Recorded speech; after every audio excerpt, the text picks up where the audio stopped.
Hello, everyone. We're so excited to have you here. I see people are still connecting and joining. So, when you start to get settled, we'd love to hear in the chat where you're joining from. We know that we're joining from all over the world. I'm in Midwest in the United States, and our speaker today is actually coming from India. And so, everyone give her a big shout out because it's a holiday and she's so graciously doing this presentation for us. But we'd love to hear where all of you are coming from as well. So, feel free to drop it in the chat. Arizona, nice. I've heard it's finally cooling down in Arizona where you can start going outside again.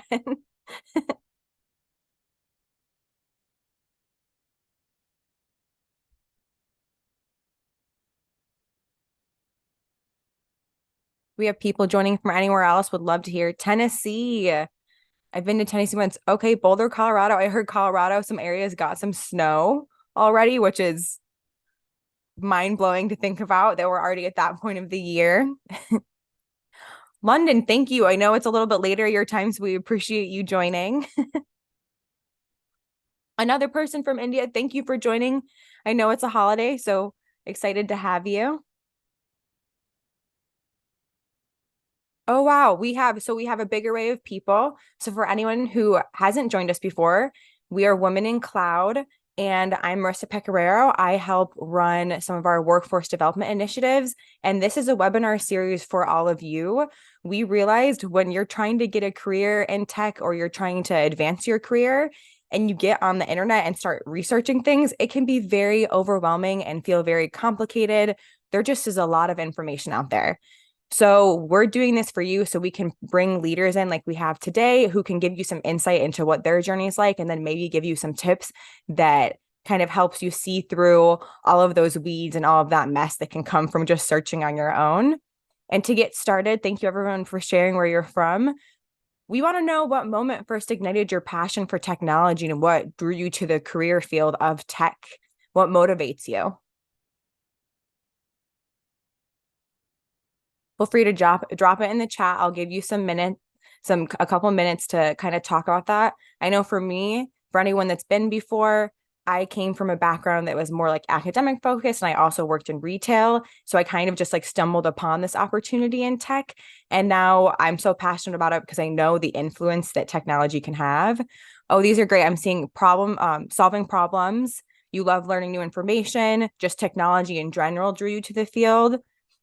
That's awesome to hear. There's so many different outlets you can go into. Math and physics. That's awesome.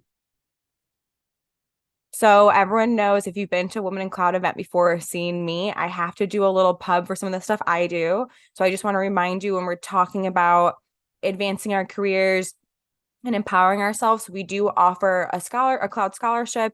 We have one with Microsoft, and we have 11 specializations and professional certification paths with that, ranging from data scientist to data fundamentals and different foundational courses to more advanced courses in Power BI and cybersecurity as well. A big range. So we always encourage you all to check that out. And additionally, we do have a few spots left in an Agile Leadership Training Scholarship with Insight. That is also an awesome opportunity. There's a few spots left and it will transition into the new year as well. So just keep a lookout for that if that's something you're interested in or that's a leadership sector that you're looking to grow for yourself.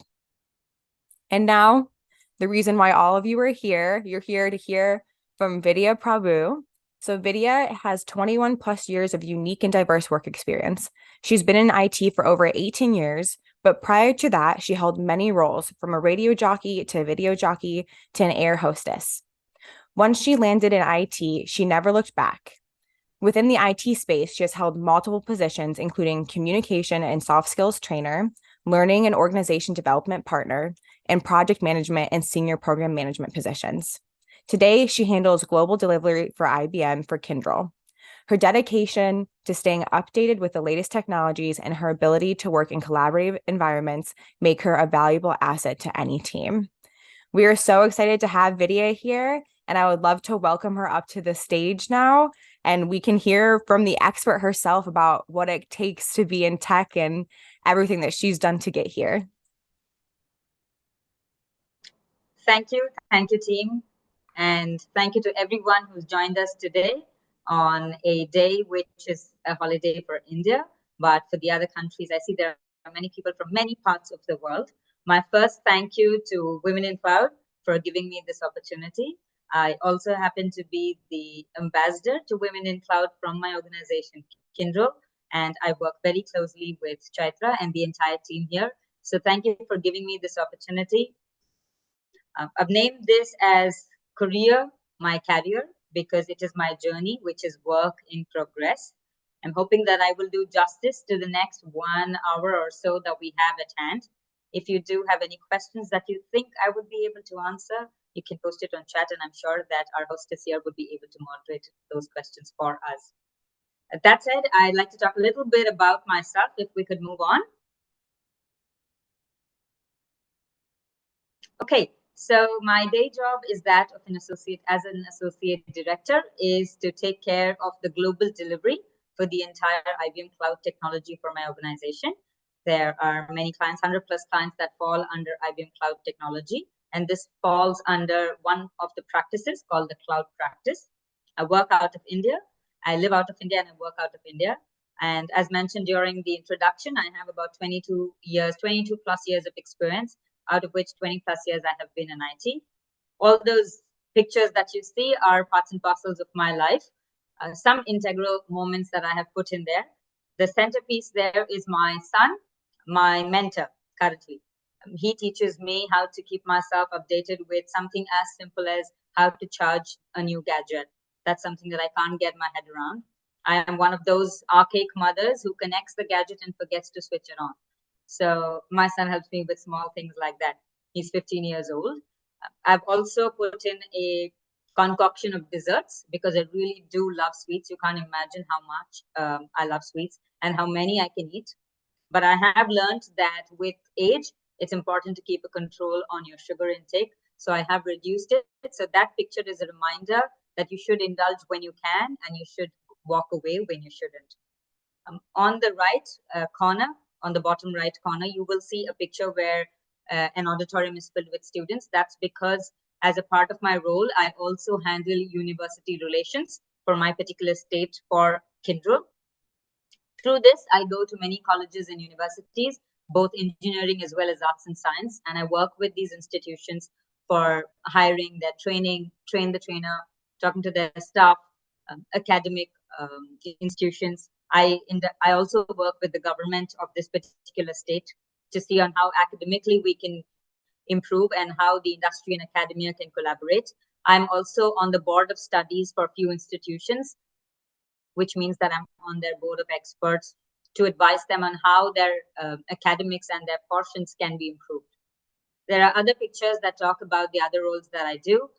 On the corner, on the left top, what you see is the recent most picture at the Women in Cloud event that was in Bangalore, India, a couple of months ago. Okay, can we move on, please?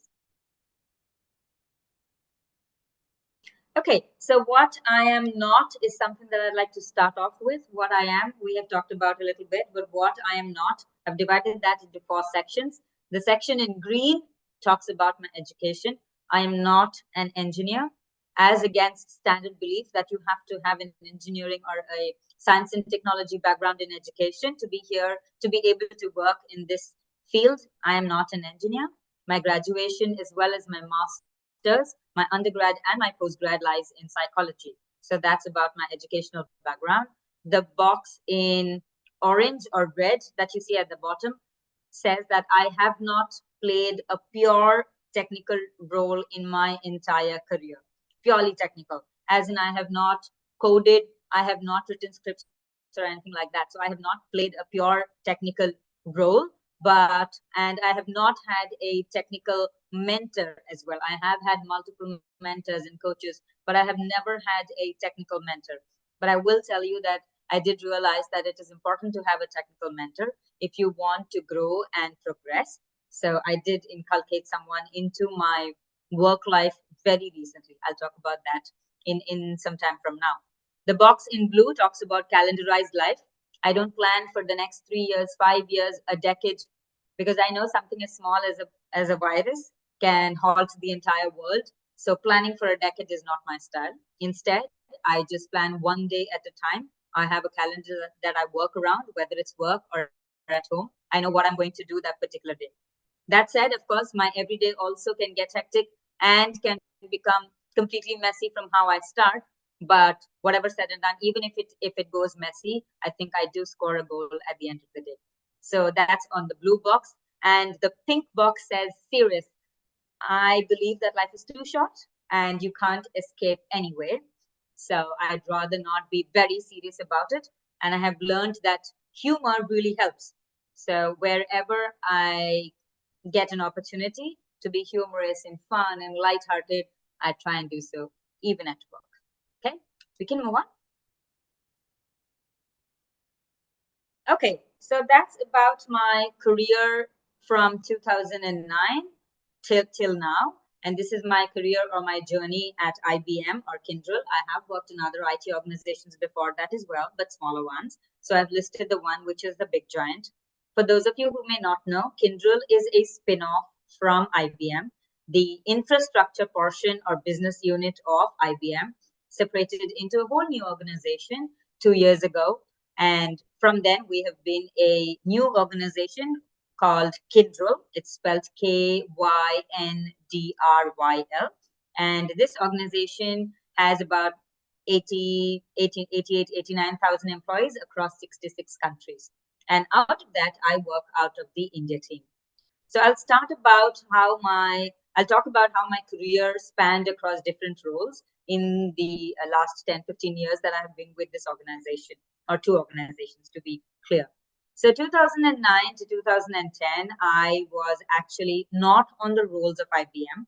I was playing the role of a contractor, and I was on the role of another organization or a vendor. And the everyday job included me being a communication and soft skills trainer. So that was my core skill when I started off, because before I stepped into pure IT, I was into ITES support, where I was handling quality and training. So from that, when I came, and a job came my way from IBM, though it was a vendor's role, I picked it up with the faint hope that I will be able to convert myself from a contractual employee to an on the roll employee. And I think it did work, because 2 years from then, between 2012 and 2016, I got onto the roles of IBM. But I took up the role of a PMO, which is Project Management Office. And this was for the location that I was working. Now, in that role, I had to handle all of the accounts or teams that were under that particular leader's vertical for the location, and his entire project management office, which is their everyday or operational delivery. I was taking care of that. The cadence, the governance, the reviews, the client visits, things like that were handled by me as PMO. After playing that role for about 4 years, I decided that I'll have to expand my role. And then I moved from being a project management office belonging to PMO, I moved to program manager, and this was for industrial sector. So the various clients were divided into different sectors: banking and finance, industries, economies, automation, automobile, and so on. So I was handling the industrial sector, and there I became the program manager. So that was 70 plus accounts, the same kind of role, but more extensive and more minute to detail, and more oriented towards the client. Thereon, I wanted to expand and pick up something bigger that came my way. And this was a senior program manager. And this was for an entire business unit called multi-cloud managed services, which means that the entire cloud delivery portion of 200 plus accounts, I moved into program management for that particular vertical under a new leader.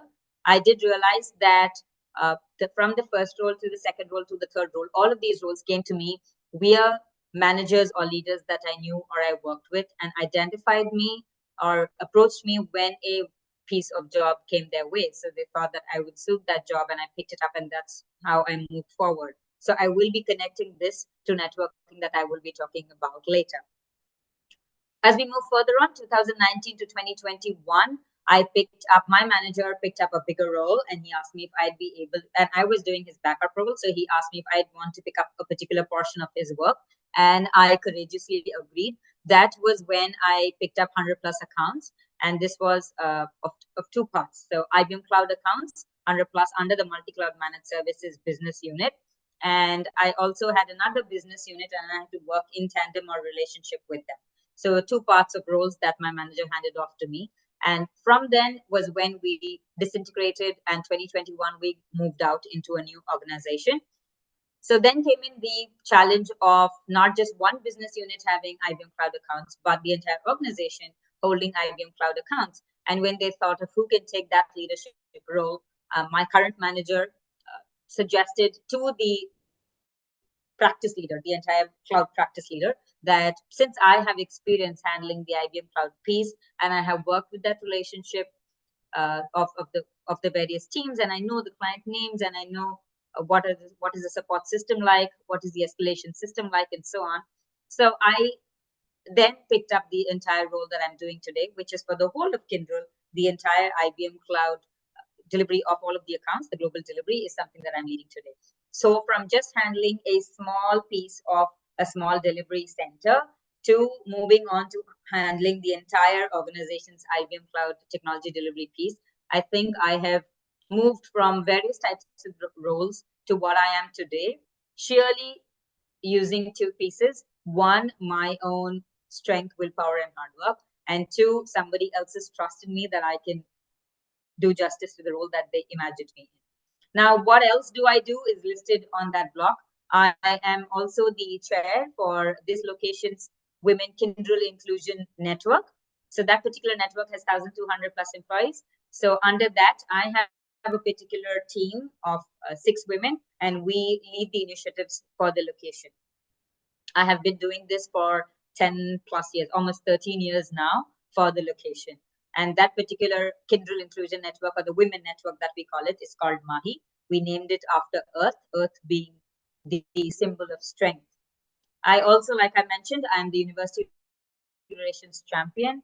And via this, I was able to reach 7,000 plus students last year as a motivational speaker and a guest speaker. And this year, right up to 24th of October, I think I have already crossed the 10,000 mark, whether it is online sessions or face-to-face sessions, or whether it is just being a chief guest. I think I have reached almost 10,000 students thanks to this role that my organization has given me. I'm also a facilitator for specific kind of trainings that are done in my organization. So I'm a certified facilitator for that. Every year, I make it a point to mentor at least 4 women, a minimum of 4 women. And I ensure that I choose women who will need mentorship at various stages of their career. Someone who's in the starting stage, like a graduate hire, someone who is like an SME, and then someone in the middle management moving towards a managerial role. So those are the 4 categories that I deal with. Most of them are inside the organization, but I also mentor women outside the organization or at educational institutions. Society of Women Engineers, we have a particular chapter in this city, Chennai, and I also happen to be the face of that for Kyndryl for this location. Women in Cloud, like I mentioned, I'm the brand ambassador, because of which I'm here today. And there is a government entity, an intergovernment entity run by the central government, which is called the Indian Women Network. I lead the mentoring vertical for this particular state, which means that there are 200 women that fall under the mentoring program for an entire year. And I lead that for this and I work in tandem with the central government of India. That's what else I do. Outside of my organization, there is an NGO that I work with, which is called Empowering Women in IT. And it completely works on enabling women and making them better professionals and personal and human beings. I also take care of the Tamil Nadu chapter for STEM. I'm sure everyone knows what STEM. I'm a major advocate for breast cancer awareness, and I've been doing this for almost 5+ years now. Once I was awarded the Women of Substance Award for the contribution that I did towards breast cancer. And I'm, like I mentioned, I'm on the advisory committee of a couple of educational organizations, and I'm a guest lecturer and a motivational speaker. I know I'm giving away a lot of information about myself, but all of this you probably may not find on Google. Hence, I'm divulging it all of it here. I've also highlighted some things from 2023. I mentioned about my particular practice, which is the cloud practice, which has 18,000 employees, out of which recently I was awarded the Superstar, which is given to top 100. I was one amongst the top 100, and thank you to the practice. that thought that I deserve to be on the superstar tag. I've addressed, so that number 5,000 was when I did this pack. I think this slide a couple of months ago. Now that number is more than 10,000, including the count of women that I have addressed via the technical and other women forums.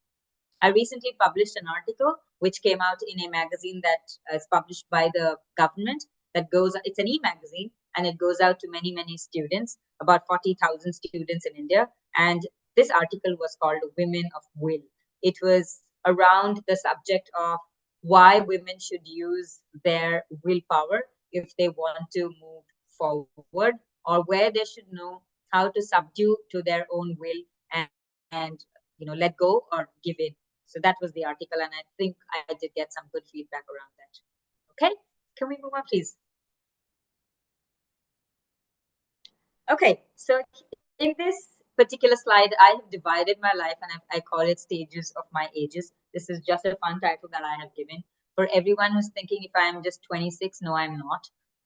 You can add, I think, almost another 15 or 18 to that, and you'll probably guess my age. So I've divided some crucial years that helped me become what I am today, and that's why I've called it stages of my ages. So the first one is at the age of 15, where I was heavily engaged as a student, and I was a sportswoman as well. So that portion of my life had academics and sports. So I was an Indian national athlete, and I won a gold medal and a silver medal and a bronze medal for the country.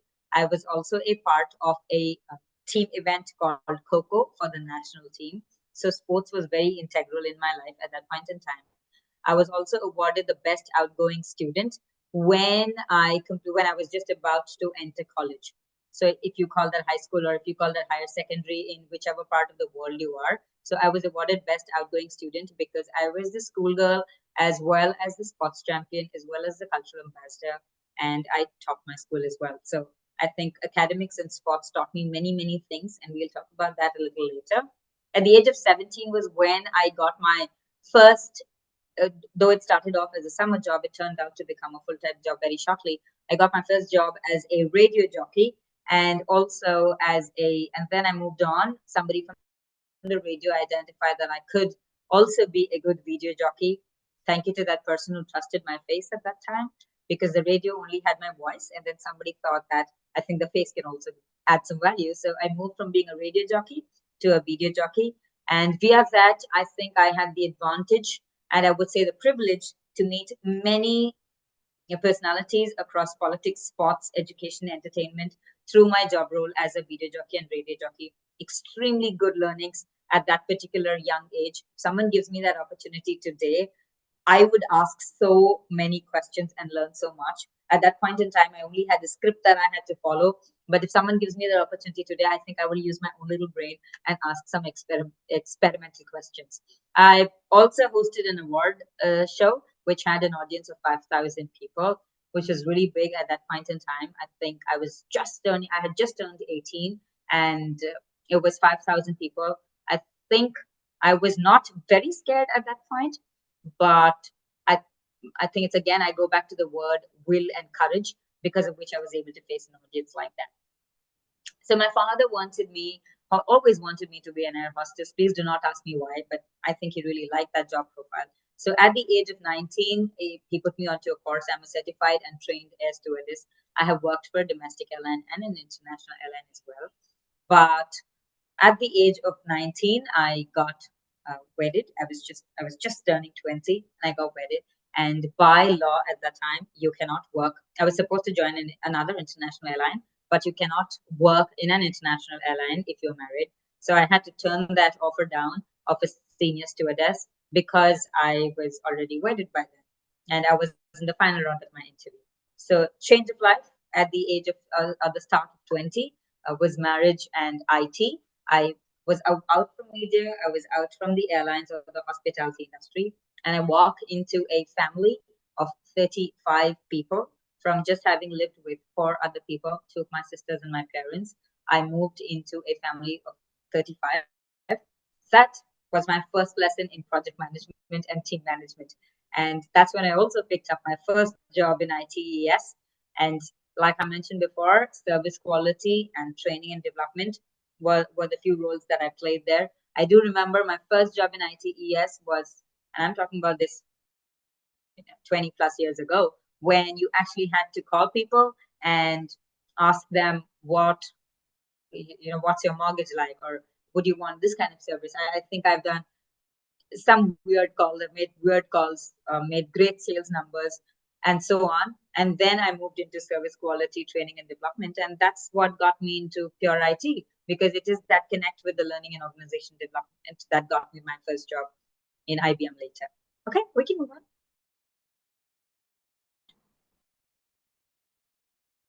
Okay, so from the stages of my ages, what are the lessons that I learned? And all of these lessons have shaped me to bring me to where I am today or who I am today.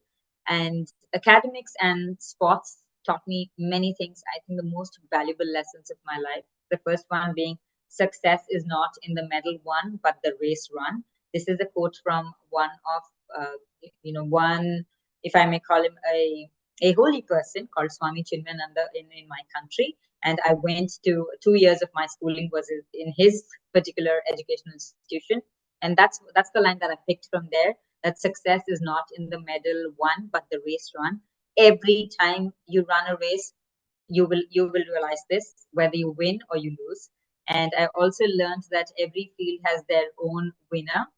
I realized that I'm not a sprinter. I cannot do 100 meters because I was placed fifth in that. But I could do a long distance. I could do 200, 400, 800, but I was not a sprinter. So every field has their own expert. Until date, I believe that. So if I do not have expertise in something, I try to sharpen my skills. That doesn't mean I give up or give in, but I realize that I have to sharpen my skills.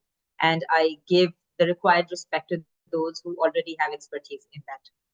You can't win all your races. To before I won the gold, silver, bronze, there were hundreds of races that I lost, and I lost pathetically.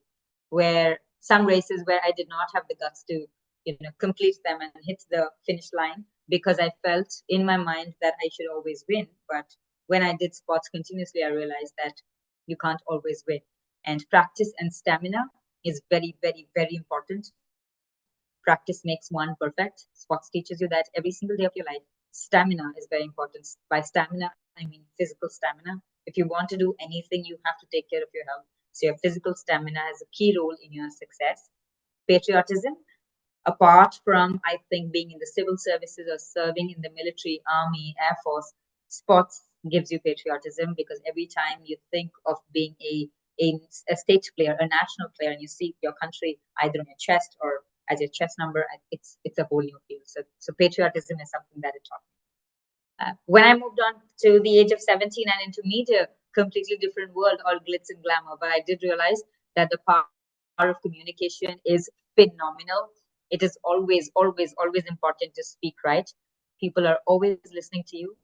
They may hear you, they may watch you, they may imitate you, they may like you, they may dislike you. So I realized that communication is very important, and you must always be conscious of what you say, how you say it, and how you present yourself. That's the first thing that I learned by being a part of media. It's not all glitz and glamour as you think it is. It's a very tough job. It's I think it is one of the most criticized job as well. So being a part of the media does require you to have a lot of grit. Running live events is really tough too. So kudos to the Women in Cloud team who does this so easily and flawlessly all the time. So running live events is very difficult because there is no delay. So I always say live relay without delay is really difficult. And sponsors are expensive. Getting sponsors is really difficult. So if you do have a sponsor or a coach who's ready to sponsor you in your life, hold on to that person. Getting a sponsor is not easy, and every profession is tough. Do not think that if you are if someone's in the media, or if someone is in journalism, then their life is easy. They just have to get hold of news and pass it on. That's not the case. Okay. So as an air hostess, what did I mean? What did I learn was emergency means emergency. Be prepared all the time. And I still use that in my job role today. I almost always try and be prepared, whether it is for meetings, conferences, reviews, or if I have to address or make a presentation or give a presentation or prepare slides. I always always try and land prepared. So emergency means emergency. I remember the first time when I was on a flight, I think one of the passengers ran into labor. And it was truly an emergency situation. Fortunately, we had a doctor to help, but otherwise, that's definitely where you have to call 101, 108, 911, whatever be the country's emergency number. So, emergency and being prepared was what airlines taught me. The second bullet is very important because all of us are going to be handling clients all the time. So do your job, even if your customers don't listen, don't pay attention, don't smile, or are even asleep. If you'd see on an airline, I'm sure for everyone who's been on an airline, you'd know that we give instructions all the time. We tell you what to do, what not to do, when will we serve foods, basic instructions. Nobody cares, and you still have to do it. So that is what my job taught me, that you must smile and your customers will, whether they notice or not. That's a line that I've put there. Keep smiling. It costs less than electricity and shines far better.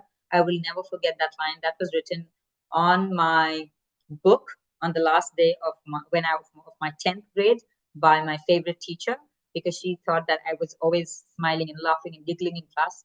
So she wrote that for me, and it stuck to me for life. Okay, so 20 plus, I learned, like I told you, project management via my big family, touchwood, was if you can manage a family, you can manage a team. My family is my biggest strength, and they taught me how to manage a team, what to do, what not to do, how to be sensitive to different people, how to accept diversity, and so on. I learned that from my family. Do not underestimate the power of a support system. Though I leveraged a support system very late in my life, because as women, we are reluctant to ask for help. We don't want to ask for help. We always want to manage the show on our own. And we believe that we can manage the show on our own. But we must know that a support system can be very powerful and a huge contributor to our own growth, success, peace of mind, and health. So always, if you have a support system available, please leverage it. Learn from your kids to improve your present. Like I told you, my son is my mentor, and he helps me to improve my present. I also have, children who are, of course, my son's cousins, but are younger, and I learn from them every day. Not just on usage of gadgets, but how quickly with generations minds change, attitude changes, the way people process information and look at the world changes. So I keep learning from kids. Observe adults to prep for the future. When I was much younger, I thought that when I get into my 30s, I'm not going to behave like that. And then I thought, when I become 40 plus, I am definitely not going to do that. But unfortunately, I think consciously or unconsciously, I'm acting exactly the same way. Whether it is being at work or at home or managing family or learning technology, forgetting everything that's important. So I did observe adults, and I made mental notes of what I should and shouldn't do. So I am conscious. I wouldn't say I'm successful, but at least I'm conscious and I'm trying. So these are the various sets of skills and lessons that I learned and that I'm developing till date. Okay, we can move on. Okay, so how has Kindle shaped me? IBM/Kindle for so many years. How has it shaped me? I have put in 5 important boxes, and that's called Funda of 5. The first one is be open. And by being open, I mean to career switch, role changes, as well as feedback. I have always been open to any and every kind of career switch that came my way, because I firmly believe that you can pick up a role and grow, even if the role means that you have to move vertically or horizontally, doesn't matter. So and it has worked in my favor. I have also been very receptive to any kind of feedback that has been given to me. I think feedback can be renamed as feed forward, because when somebody is giving you feedback, it means that they want you to move forward. And that's why I've been receptive to that and been open to gathering feedback and feed forward for myself. Build your own brand. It is not bragging. This is something that I learned really late in my life. So for all of you who are just starting off, please do it earlier. It has a lot of value. It is not bragging, and it's completely okay to talk about yourself, to talk about the successes that you faced, the failures that you've undergone, the skill sets that you have, the qualities that you're developing, everything. Please do it. It is not bragging. It is okay to talk about yourself, to talk about the successes that you faced, the failures that you've undergone, the skill sets that you have, the qualities that you've undergone, the skill sets that you have, the qualities that you're developing, everything. learn to build your own brand. Even big brands like Coca-Cola, McDonald's, name it, brands that are even 100 plus years old, still advertise and market themselves. That is because they are already a brand name, but they still market and advertise. And for that, I think it's very important that you continue to build your brand. Your network is your net worth. This is what I told you I will talk about. So the roles that I have been able to change and move has purely been because of my network, where I have engaged with someone, worked with someone in a small or a big way, or there have also been instances where I have just helped someone with something that I knew, and then they came back to me with a different kind of a role, or they came back to me with a stretch assignment that helped me eventually. So your network is your definitely your network. A brilliant example and a very applicable example was me getting to know women in cloud. Chaitra, uh, I think although I came via the Kindle route as a brand ambassador, but I think more than just Kindle and women in cloud, knowing Chaitra as a person has changed my entire perspective, the way I think, the way I behave, the way I present myself. So that network value is super important for all of us, especially as women, because when we think of networking, we think that it has to be casual or it has to be formal or it has to have a purpose. It does not matter. You can divide the kind of networks that you want to have, but please have a network for yourself. Ask when in need and give even when optional. This is something that I learned again via my family and, of course, my friends and colleagues at work. I always wanted to ask, I always asked for help, though it came in very late, like I mentioned, but I asked for help. And I also asked when I was in doubt and when I did not know. So that helped me learn small and big things. And I believe in giving back. My parents brought me up that way. They taught me the value of give back. They taught me the value of sharing. So I've always tried to give, even when it is optional, when people do not expect it, I still give. And it has truly helped me not just become a better professional, but a better person as well. DIY, applicable to everything. Do it yourself. Whether it is tasks for yourself, your own skilling, your own learning, you finding a mentor for yourself, you getting a coach for yourself, you identifying a sponsor for yourself, everything has to be done on your own. DIY is applicable everywhere. The reason being, the world today has no time and definitely not the right intentions to help. I always say that we are the skip ad generation. We do not have the patience to wait on an advertisement that will run for just 5 or 10 seconds. So you can imagine if there are going to be, if you're thinking that there are people outside who would be ready to help you because they know you probably are in for disappointment. So do ensure that you do things on your own for yourself. Like I said, I connected back to asking for help. That's also a part of DIY. Okay. And I think I know there are my managers and my leaders are not here, but I'd still like to take this opportunity because they have helped me grow and mold, and they have molded me, and they have helped me change and adapt to the world or the corporate requirements, the technologically fast-paced world. And they've given me opportunities and they have been my mentors and my guide. So I've been able to run forward without looking back. Sports taught me I should never turn and look back. You just keep running. And whether you see an end line or not, especially as a long distance runner, you won't get to see an end line if you're a marathon runner. So I think you have to keep going forward. So somebody else, what's DIY? DIY is do it yourself. Okay, we can move on.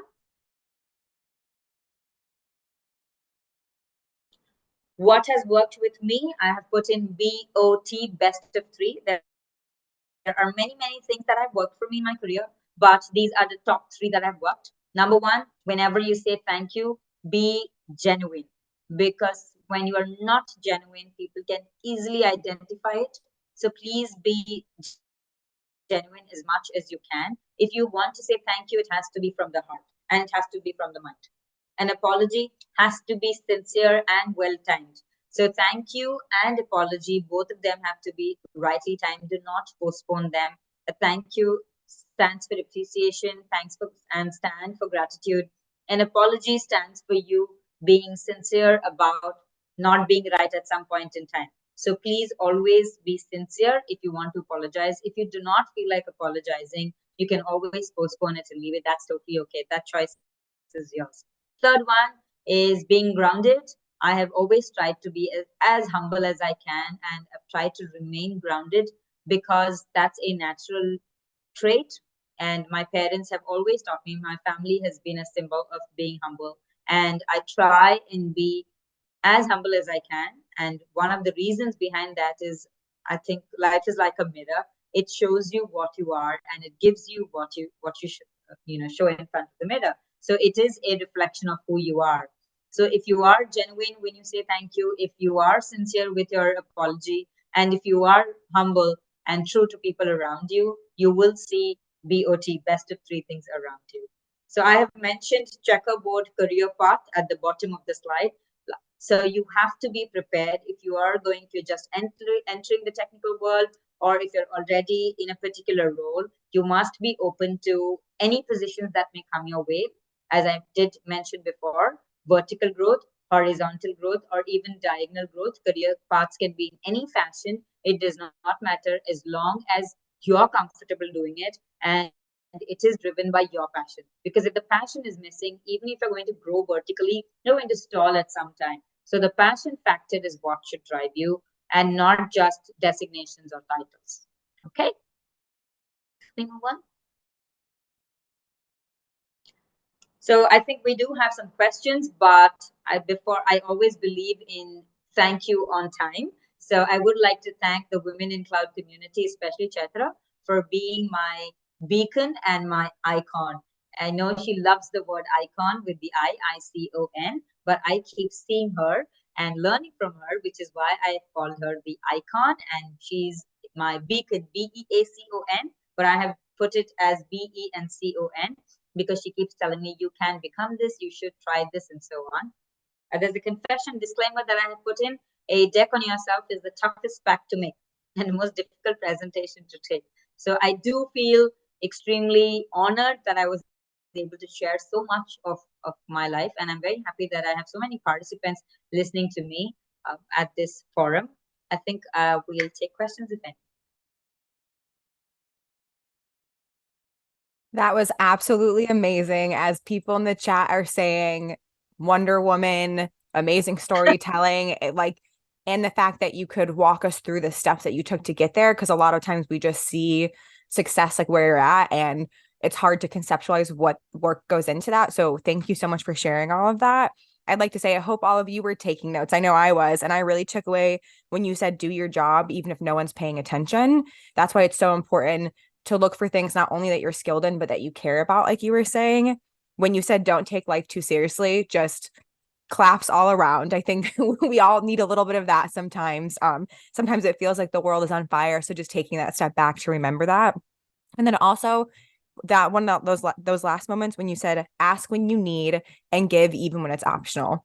I think that's so powerful, especially when you're talking about network building and community building and just career success in general. That's how you build really strong communities and networks so you can be successful and the people around you can be successful. I see some great questions in the chat. I actually want to start with the question that I'm interested in. So sorry, everyone. I'll get to your questions. But you have a very diverse background and you've been on so many different paths and down so many different avenues. What made you stay in tech after you made that transition, and what has kept you in this field for so long? Okay. Thank you, Marisa, first of all, for all those compliments. Thank you again. It was very kind of you. And thank you to the audience for putting in so many comments. So what has kept me in tech? I will give you a very genuine and a straightforward answer. I think it is the community and the ability that it changes. There are not many jobs or fields that change so much. Also, I realized at a very young age that this is a field that is going to touch every single person and profession. There is not a single person or profession that we can think of that technology does not touch today. So I thought if I can be in that field that is changing and fluiding and is going to be impactful to the world, what more can I ask for? I did realize that I have to invest time and efforts to be able to be here, because this is also a field where you can become outdated very quickly. So that was a challenging part, but I did choose it because of the scope and the future orientation. That's why I'm here. That's amazing to hear. And I'll give another little pub for the scholarships that I run. That's a great reminder that technology is always changing. So skilling yourself or upskilling is always a great opportunity to help your career. And like I said, scholarship, it's completely funded. So check it out on the Women in Cloud website. I think with that, when we're talking about the different avenues you've been down, like you were saying, tech is a very evolving field that literally could be different next week. How do you recover from failure in your career? Okay, so the first part is failure is something that everyone is going to face. Everyone has seen in their life. Career is nothing different. I think if you managed to fail the test in school when you were in fifth grade and you were okay about it, the same way when you see failure in your career at any point in time, please try and be okay with that as well. Whatever is success to you may not be success to the organization or to the market. So acceptance of failure is the first biggest requirement that I see.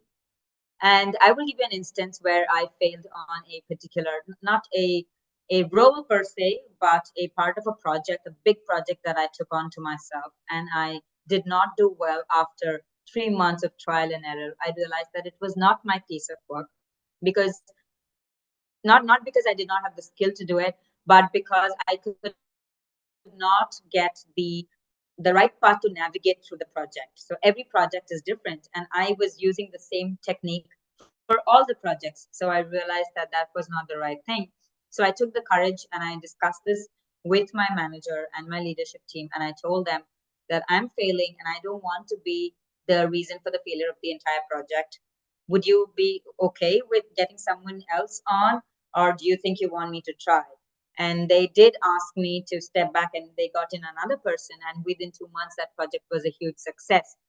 The reason that was risky at that point in time was because it was just 2 months before my review for the entire year, my performance review. So I was calculating at the back of my head if I'm not doing the right thing.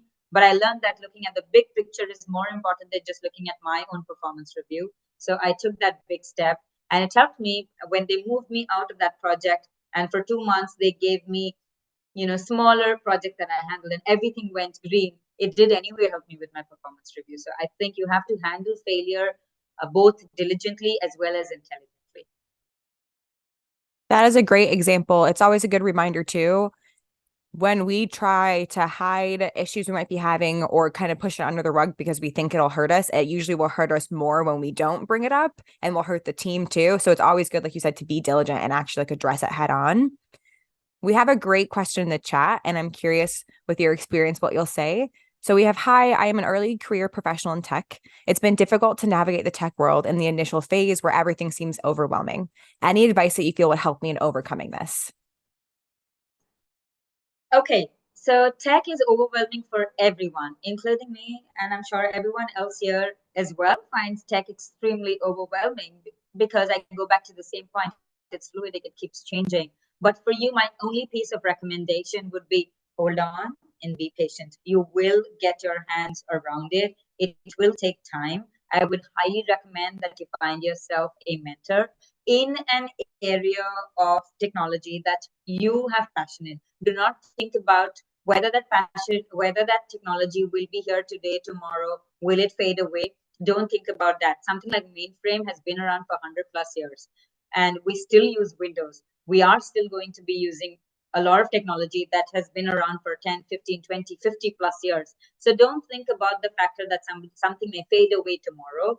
Instead, wherever is your passion, find that one particular area and find a mentor in that particular domain. Don't get a mentor who's 10, 15 years more experienced than you. They will not be able to relate to you. So get someone who's 5, 6 years, who has 5 or 6 plus years of experience in that field of technology, and they should be able to guide you well. Speaking of mentorship, this was a personal question that came up when you were speaking. What is the best way for people to go about finding a mentor or building those relationships? I know you mentioned like women in cloud, like sometimes it's just worth it to go out there and network, even if there's like not an end goal. How would you encourage people to kind of get started on that if they are looking for a mentorship? Okay, so if you're not already associated with a mentor via your organization, because almost all organizations, small or big, have a mentoring program, especially for women. I'm sure they have one. So try and talk to your managers and leaders and find out. You will definitely find a mentor within your organization. Otherwise, option two would be use LinkedIn. I have been able to find people via LinkedIn. So connect with like-minded people, people that you follow, people that you know who are doing well. Again, don't look for a mentor who is way senior than you. For example, if I'm an associate director, I would look for a mentor who is a director, vice president, senior vice president, and I would stop at that. I would not want a mentor who's in the C-suite office as yet, because I'm not in the executive level as yet. I'm just moving towards executive level. So similarly for you, when you try and tag yourself to a mentor, choose appropriately, because otherwise you will not be able to connect with the mentor. It's very important that you connect with the mentor. To give you an example, if you are 20 years old and if your mentor is 40, they're probably way ahead experience wise and knowledge wise, and you probably may seem extremely immature to them. Sorry to use that term, but you probably may seem a little immature to them, or your experience wise, you may not be able to connect with them. So choose your mentor wisely. Also, apart from LinkedIn, if you have women communities outside of work or any other community outside of work, whenever you attend an event, go to a program or a part of a workshop, or you have a learning program that you become a part of, try and engage with people, talk to them, get to know what they do. And if someone is good, break the ice and ask them for mentorship. Do not wait for an opportunity. When you talk to somebody and if you think they're engaging enough, ask them for mentorship. Many people say yes very easily. That is lovely advice. Everyone, I just put it in the chat too, break the ice. I hope you all are taking notes because this is just a gold mine of information right now. And so thank you again for all of your expertise. And I think I've seen it in the chat a few times now. We've had a few people talking about bridging that gap between non-technical and technical roles and like making that jump into tech. As someone that has a lot of experience, as you shared with us, that was not technical and was not even tech related, really, how would you recommend people kind of highlight those skills that are transferable and bridge that gap themselves?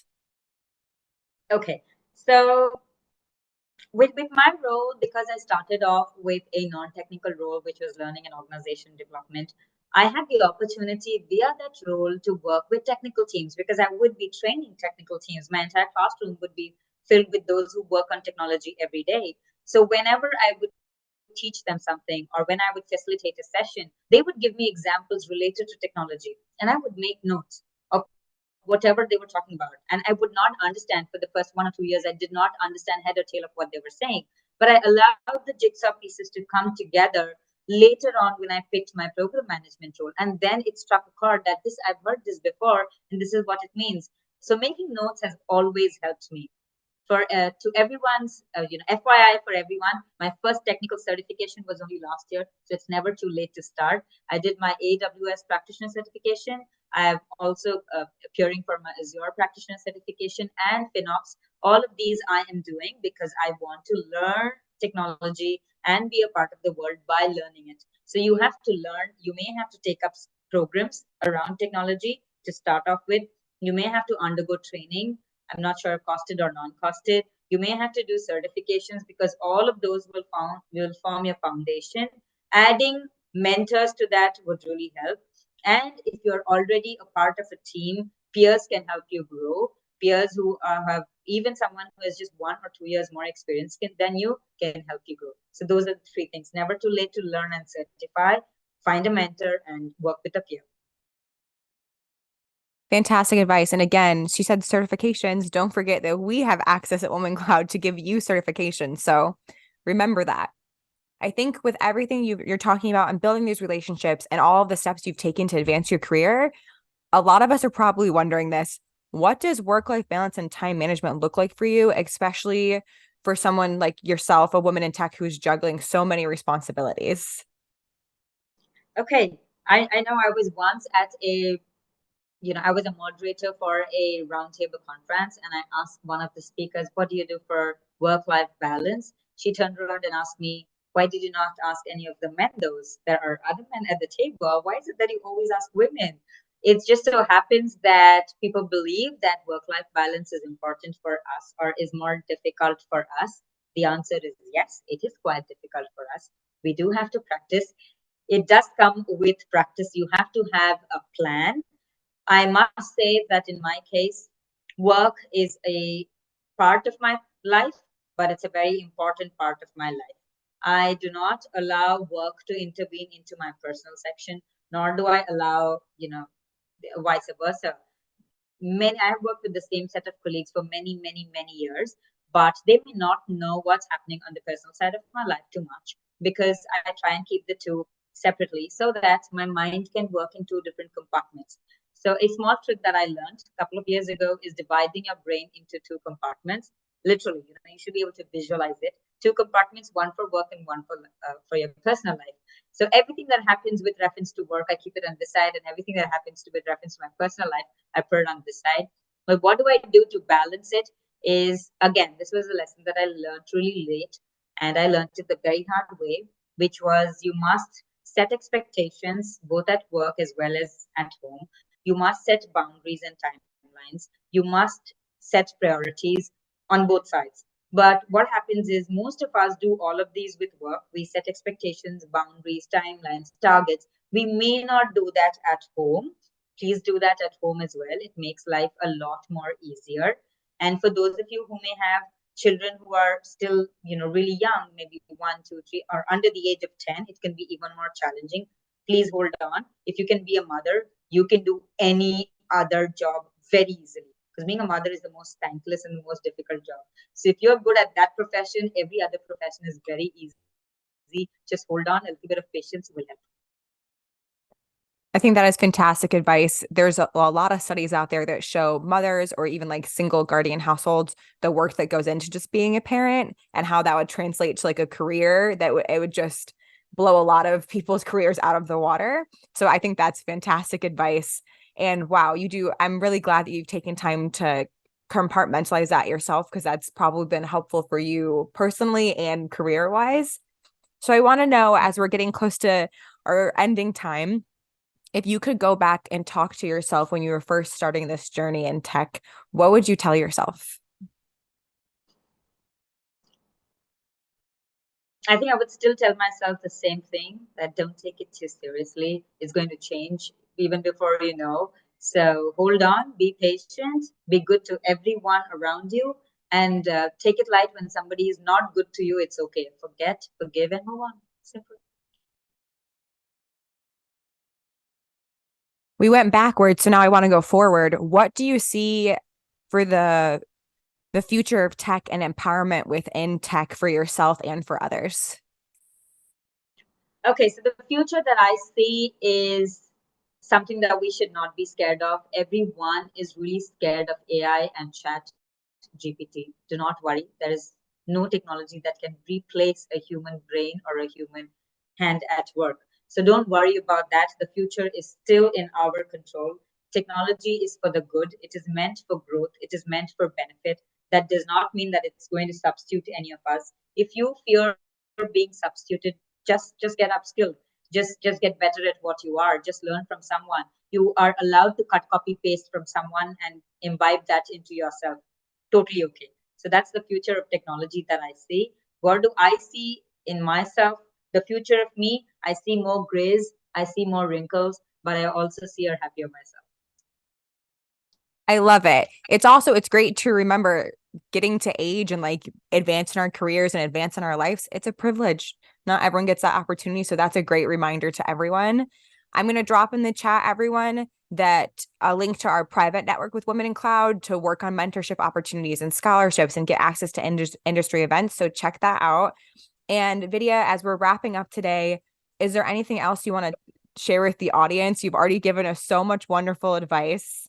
I can't imagine what else there is to give, but if there's any last little tips or advice that you want to give to these people that are looking to either advance their career or get started in tech, what would you say? To all the men and women here, the only thing I want to say is take care of yourselves. If your mind and your body is not going to work, no technology can help you. No science cannot be with you. So take care of yourself. Science and technology will keep changing. You will also change with time.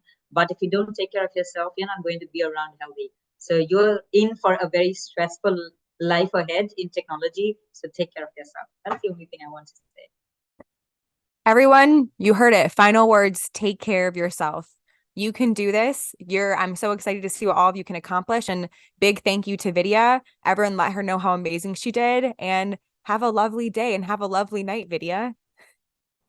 Thank you. Thank you, Women in Cloud team. It was great being here. Thank you, everyone, for listening to me. Bye-bye.